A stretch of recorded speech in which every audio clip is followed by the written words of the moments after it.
जय श्री राम दोस्तों, स्वागत है आप सभी का सनातन धर्म यात्रा में। दोस्तों, पिछले वीडियो में आपने मनुस्मृति के 8वें अध्याय के 30 श्लोकों को सुना और समझा। अब आइए चलते हैं मनुस्मृति के 8वें अध्याय के 31वें श्लोक से लेकर 40वें श्लोक तक और आज इन श्लोकों को सुनने और समझने का प्रयास करेंगे।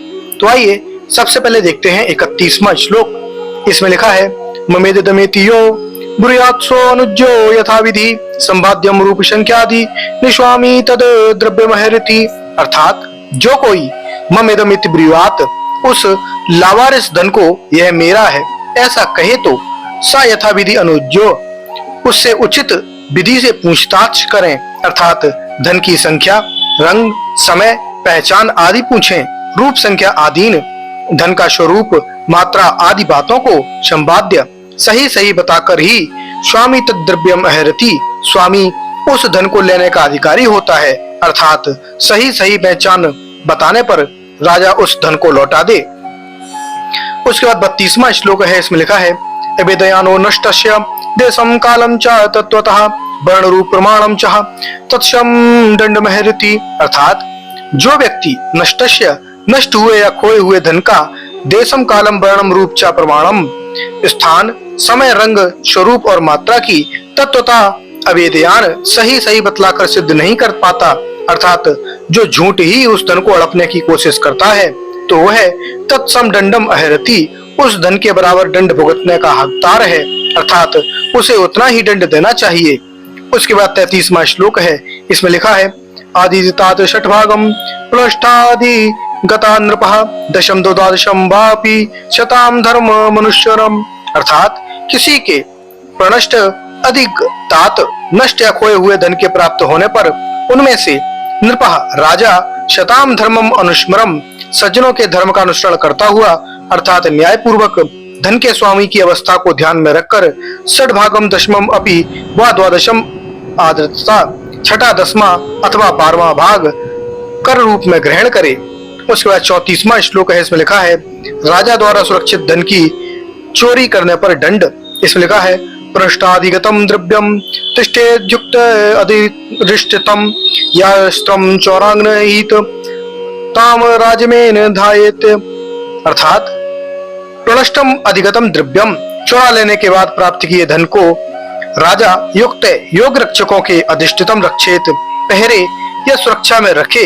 तत्र अगर उस पहरे में भी चोरी करते हुए यान चौरान गृहियात जो चोर पकड़े जाएं, चाहे वे पेशेवर चोर हों अथवा रक्षक राजपुरुष, तान राजा इवेन धात्यायत उन्हें राजा हाथी से कुचलवाकर मरवा डाले।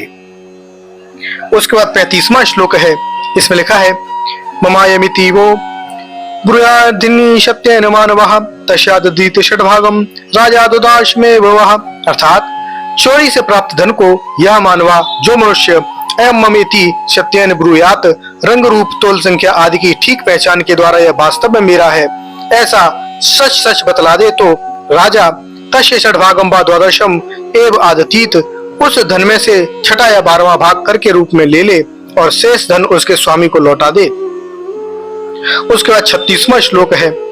इसमें लिखा है अनर्थम तो बदंडस्य स्वति पित्याष्टम अष्टमम तस्यैव निधानस्य संख्याल्य लपीश्यम कलाम। अर्थात अनर्थम तु बदन अगर कोई झूठ बोले अर्थात किसी धन पर झूठा दावा करे या झूठ ही अपना बतलावे तो ऐसे अपराधी को स्वतस्य अष्टमम अशम दंडः अपने कहे जाने वाले उस धन का 8वां भाग जुर्माना करे अथवा संख्याएं हिसाब लगाकर तस्य एव निधानस्य अल्पीयसीम कलाम उस दावे वाले धन का कुछ भाग जुर्माना करे।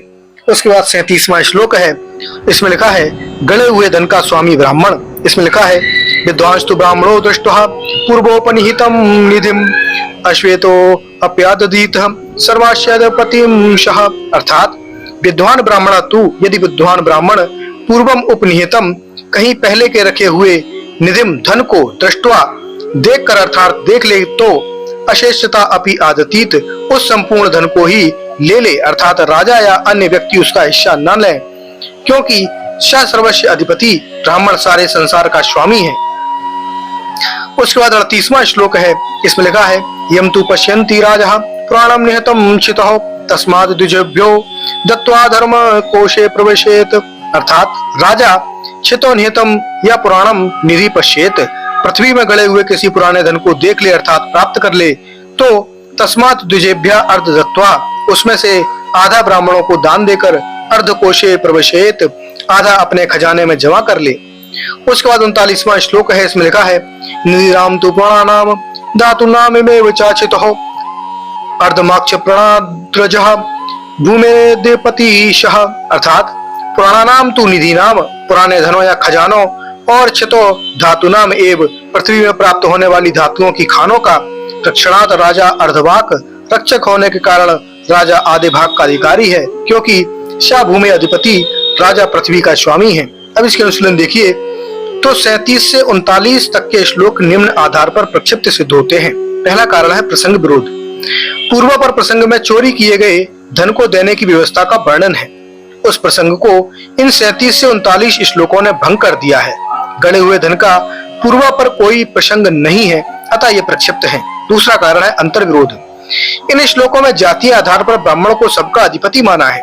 यह मनु की करुणा वर्ण व्यवस्था के विरुद्ध है। द्रष्टव्य है पहले अध्याय का 92 से 101 श्लोक पर अनुशीलन समीक्षा। दूसरा, ब्राह्मण द्वारा किसी भी धन को देकर कब्जा जताना भी मनु की व्यवस्थाओं के विरुद्ध है। मनु ब्राह्मणों को अपने कर्मों से ही जीविका उपार्जन करने और संतोष एवं त्याग पूर्वक जीवन यात्रा चलाने को कहते हैं, जैसे कि पहले अध्याय के 87वें श्लोक में, चौथे अध्याय के 2, 3 और 12वें श्लोक में। इस प्रकार ये श्लोक प्रक्षिप्त हैं।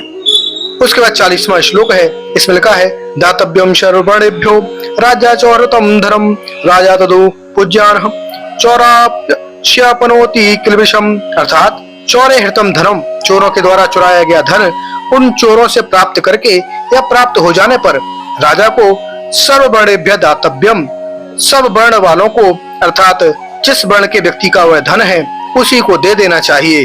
राजा तत्व उपउज्जान, राजा उस धन को अपने उपयोग में लाने पर चौरस्य क्लिविषम आपनोति, चोर के अपराध का भागी होता है। तो दोस्तों, ये जानकारी आपको कैसी लगी कृपया कमेंट बॉक्स में अवश्य बताइए। बने रहिए सनातन धर्म यात्रा के साथ और लेते रहिए रोचक एवं धार्मिक जानकारियां प्रमाणों के साथ। धन्यवाद। जय श्री राम।